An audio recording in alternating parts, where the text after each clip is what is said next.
Now, next example. Reaction time. When a situation demands our immediate action, it takes some time before we really respond. Reaction time is the time a person takes to observe, think, and act. For example, if a person is driving and suddenly a boy appears on the road, then the time elapsed before he slams the brakes of the car is the reaction time. Reaction time depends on complexity of the situation and on an individual. You can measure your reaction time by a simple experiment.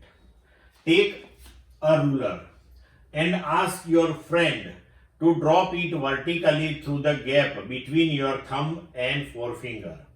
After you catch it, find the distance d traveled by the ruler.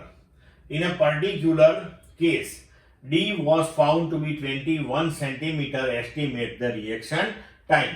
तो ये आप भी कर सकते हो, right? कि जैसे यहां पे रूलर पकड़ा हुआ है, राइट? एक हाथ आप यहां पे किसी दोस्त का रखा हुआ है, ठीक है? और जैसे ही यहां से रूलर को छोड़ दिया, right?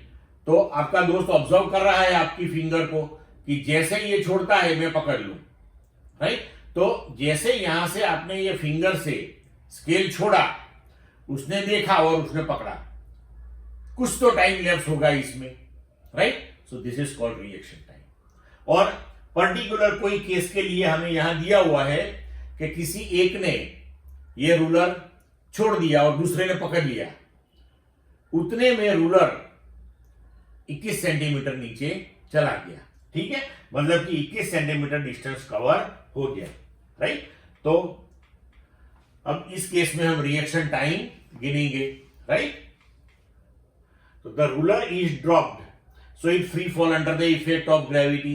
So initial velocity, that is 0, and a, that is g. Now the distance traveled, that is d, and the reaction time, that is tr, suppose. So we can use the equation d equal to v0 t plus half a t square. v0, that is 0. So d, that is 0 plus half g tr square. So tr, that is under root 2d by g, right?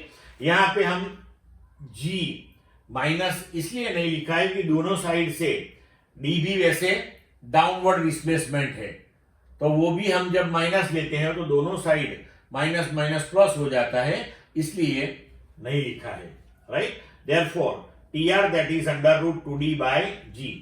अब हमारे case में दिया हुआ है कि d, that is 21 centimetre, तो value substitute कर दो d और g की।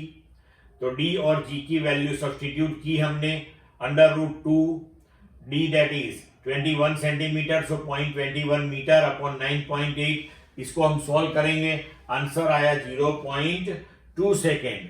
तो इसका मतलब ये हुआ कि आपने रूलर छोड़ दिया और आपके दोस्त ने पकड़ लिया, इसमें 0.2 सेकेंड का गैप हो गया, तो इसे हम बोलते हैं reaction time. Clear? So chapter 2 is completed. Now we will discuss exercise in next lectures. Clear?